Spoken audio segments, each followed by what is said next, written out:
Kembali lagi di Cerita Cinta Channel. Jangan lupa like, comment, and subscribe ya. Terima kasih. Saat ini tepuk tangan sudah mereda dan para pemegang saham perusahaan sudah duduk, termasuk ketua dan CEO. Kay melihat wajah itu, sebuah wajah yang tersenyum namun begitu kesepian. Wajah yang seperti pertama kali ia temui di minimarket waktu itu. Namun, kenapa sekarang ia merasa tubuhnya mengecil, terhisap di antara lautan manusia. Bahkan Kay ingin tenggelam ke dasar bumi sekarang. Berada di sini, melihat Bian yang begitu dekat, namun dalam sosok yang berbeda. Bukan pria ketus, sombong, namun menyenangkan ketika dia sudah mengenalnya. Namun Bian yang duduk di antara orang-orang terhormat itu sekarang adalah pria yang bahkan tidak akan pernah diimpikan oleh Kay untuk ia raih. Matanya bergeser ke sampingnya, seorang gadis cantik yang selalu beruntung dalam kehidupannya. Bahkan sejak SMU, Kay hanya mampu menatapnya dengan kagum. Ya, dialah Amanda Hiller, teman SMU-nya dulu. Acara sudah dimulai. Sekarang Anjas mengundang Ketua Adiguna Group untuk memberikan sambutan ke atas podium. Semua orang berdiri dan bertepuk tangan saat Adiguna Sanjaya berjalan dengan penuh wibawa. Di belakangnya mengikuti seorang pria yang selalu ada di sampingnya, Ayah Anjas. Tepuk tangan berhenti saat Adiguna sudah berada di atas podium. Terima kasih semuanya, silakan duduk kembali. Dia memberikan senyum serta mengedarkan pandangan ke seluruh ruangan. Matanya menyapu wajah-wajah tamu menuju ke arah gerai makanan. Pandangannya beradu pada Basma. Pemuda tampan itu tidak memperhatikannya. Dia terlihat sedang menunduk dan bicara dengan gadis di sampingnya. Selamat malam semuanya. Terima kasih tentu saja kepada istri tercinta saya. Tepuk tangan membahana. Yuna Sailendra memberikan senyum palsu kebahagiaannya. Dan putra saya tercinta tentu saja, dan juga semua pimpinan, para pemegang saham, para karyawan, dan juga perusahaan-perusahaan yang sudah menjadi mitra bisnis Grand Mall. Karena kerja keras kalian semua, kita bisa berada di sini, merayakan ulang tahun Grand Mall yang ke-25 dengan gemerlap dan penuh kebahagiaan. Tepuk tangan terdengar dengan keras. Dan pada hari bahagia ini, saya juga mempunyai pengumuman yang membahagiakan. Semua orang saling pandang menunggu. Kamera TV, media, dan juru foto bersiap tidak mau kehilangan momen penting. Pertunangan secara resmi CEO Grand Mall, Bian Nugara Sanjaya dengan putri cantik pemilik brand Morella, yaitu Amanda Hiller. Tepuk tangan membahana. Ramai. Kamera langsung menyorot ke arah Bian dan juga Amanda. Mereka berdiri. Amanda tidak mau kehilangan kesempatan menggandeng tangan Bian saat naik ke podium. Mereka terlihat sangat serasi, tampan dan cantik jika disejajarkan bak raja dan ratu. Adiguna Sanjaya memeluk putranya. Mari beri tepuk tangan dan restu untuk mereka berdua. Semua orang tamu undangan berdiri bertepuk tangan menyambut berita bahagia itu. Acara pengumuman pertunangan dan sambutan Adiguna sudah selesai. Anjas kembali menjadi pembawa acara. Sekarang kita sambut CEO Grand Mall, pria beruntung yang telah bertunangan dengan kekasihnya. Tepuk tangan lagi. Bian berjalan ke arah podium lagi. Dia memandang Anjas dengan penuh kebencian. Apa salahku? Balas Anjas lewat sorot matanya yang pura-pura tidak menyadari.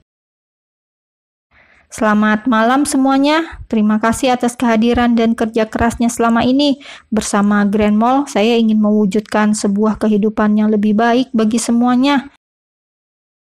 Orang-orang yang ada di sini adalah bagian penting dalam keberlangsungan Grand Mall ke depannya. Para pemimpin perusahaan, para tamu kehormatan, dan anggota VVIP, dan tentunya karyawan Grand Mall semuanya. Bian mengedarkan pandangan, melihat wajah-wajah tamu undangan, para petinggi yang berada di kursi depan, menyusul orang-orang penting di negeri ini. Lalu yang terakhir, para karyawan Grand Mall dan Adiguna Group. Mereka orang-orang yang bekerja keras di perusahaan ini. Mungkin bisa dikatakan yang bekerja jauh lebih keras daripadanya. Berada duduk di belakang, tak terlalu tersorot kamera. Kini matanya menuju gerai makanan. "Kalian," dia terdiam. Matanya dengan jelas menangkap sosok itu, gadis penjaga kasir minimarket yang setiap malam selalu merubah hidupnya. Dia memakai seragam berwarna putih. Dia ada di sini. Tubuhnya tiba-tiba bergetar pelan. Kakinya rasanya lemas. Anjas mendekat. "Bi, lanjutkan sambutanmu," dia berbisik. Seketika Bian tersadar, matanya masih bertemu dengan mata gadis itu. Pikirannya buyar. Sambutan yang tadi sudah berada di luar kepala tiba-tiba lenyap. "Teruslah bekerja keras. Terima kasih semuanya." Akhirnya dia menyudahi sambutannya. Anjas mendelik. Bian bahkan belum menyelesaikan separuh dari pidato yang sudah dibuat. Namun Bian sendiri langsung turun, sehingga Anjaslah yang harus menguasai keadaan. Beberapa orang saling berbisik. "Kita meriahkan acara malam ini terlebih dahulu, dan silakan menikmati hidangan yang telah disiapkan." Lalu muncullah penyanyi wanita dengan suara merdunya. Suasana terasa semakin meriah ketika MC kondang masuk menggantikan Anjas. Dia membawakan acara menjadi lebih hidup. Yang tampak suram di mejanya hanya Bian. Dia bahkan enggan untuk tersenyum, walaupun sekedar tersenyum palsu. Para pelayan membawakan makanan dari gerai makanan. Semua staf pemilik gerai makanan sibuk meracik makanan mereka masing-masing ke dalam mangkok, piring, atau gelas saji. Kay pun demikian. Dia hanya melihat tanpa ekspresi saat Bian turun dari podium tadi.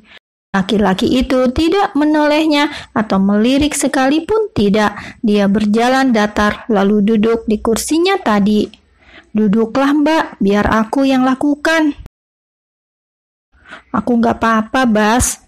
"Tubuhmu gemetar, Mbak." Ada air mata tanpa alasan menetes di ujung mata Kay.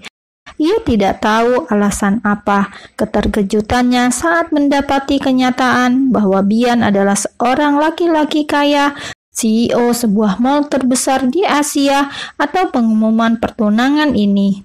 Basma menarik tubuh Kay untuk duduk. Sekarang ia cekatan meracik siomay, menuang bumbu. Saat para pelayan datang untuk mengambil makanan, ia sudah siap siaga. Kerjanya memang sangat teratur dan tangkas. Kay mencari wajah itu dalam iringan sebuah lagu manis yang dibawakan dua penyanyi ternama. Dia terdiam, menatap lurus dan dingin ke arah panggung, seolah sedang menikmati lagu yang dinyanyikan. Seorang pelayan meletakkan beberapa piring dan mangkok kecil di mejanya. Amanda, gadis cantik itu, tersenyum sambil mengambil satu mangkok kecil. Dia memakannya sambil menyodorkan sendok berisi makanan ke mulut Bian. Bian menolaknya. Dia menggelengkan kepala. Kay bisa merasakan kecewa di wajah Amanda, namun gadis itu segera menguasai suasana hatinya. Kay menghembuskan nafas dalam. Apa yang dia harapkan sebenarnya sekarang? Kenapa dia harus merasa kecewa, sedih, bahkan cenderung marah kepada dirinya sendiri? Selama ini dia tidak pernah merasa sedikit pun hina dengan kondisi kehidupannya, baik dari segi ekonomi atau kehidupan sosial, di mana dia sudah tidak memiliki orang tua lagi. Namun saat ini, ia benar-benar merasa tubuhnya menciut dan mengecil, ingin tenggelam dan menghilang. Bian yang tak pernah mau membicarakan dirinya, menyinggung kehidupan pribadi atau pekerjaan. Dia yang begitu bangga bercerita tentang penghasilan hariannya berjualan somai. Haha, apakah dalam hati dia menertawakanku, menertawakan jumlah uang yang kusyukuri telah kudapatkan dengan kerja keras? Wajah Kay berubah kesal begitu saja. Sementara Bian masih memandang ke arah panggung, MC sudah muncul bersama Anjas, membawakan kembali acara. Semuanya berjalan dengan sangat baik dan sempurna.